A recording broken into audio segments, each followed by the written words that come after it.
반갑습니다. 내 가족의 사건처럼 하나하나 최선을 다하는 법무법인 이현입니다. 누구나 법적 문제가 생기면 심적으로나 경제적으로 큰 부담을 갖게 됩니다.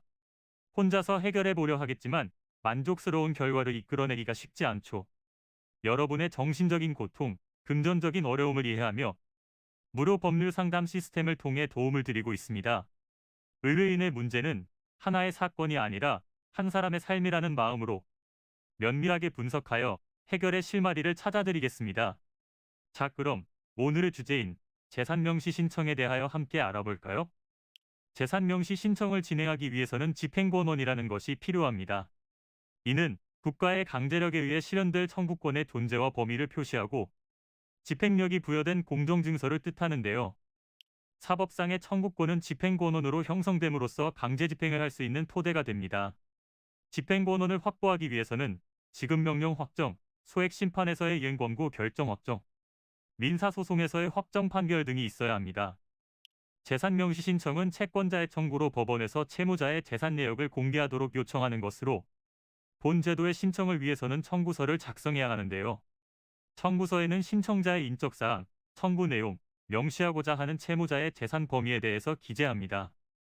별다른 문제 없이 제출이 완료된다면 법원에서는 기일을 정하고 채무자에게 출석을 할 것과 자산의 목록을 제출할 것을 요구합니다.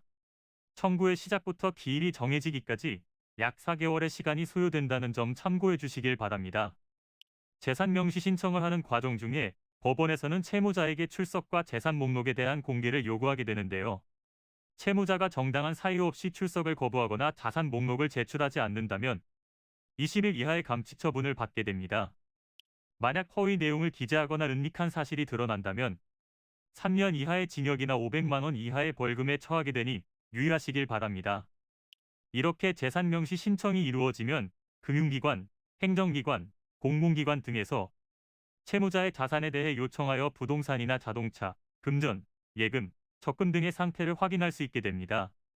상대방이 비협조적으로 나올 경우에는 채무불이행자 명부등재 신청도 진행할 수 있는데 이는 채무를 자진하여 이행하지 않는 불성실한 채무자를 명부에 등재하여 일반에 공개하는 제도로 재산명시 절차를 실시한 법원에 신청할 수 있습니다.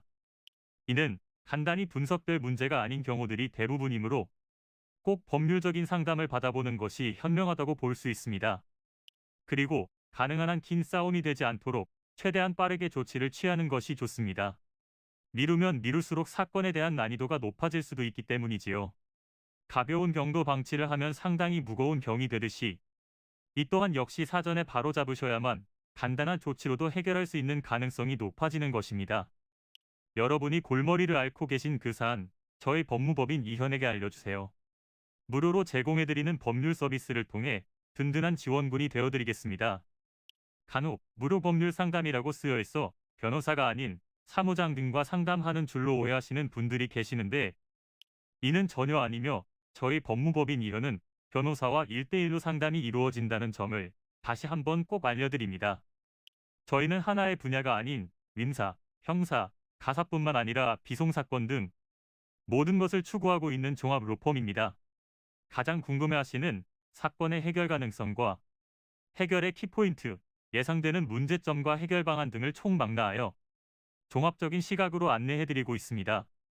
보다 정확한 상담을 위해 전국 무료 상담 접수를 먼저 실시하오니 해당 화면에 보이는 번호로 먼저 연락을 주시면 친절한 안내를 도와드리도록 하겠습니다.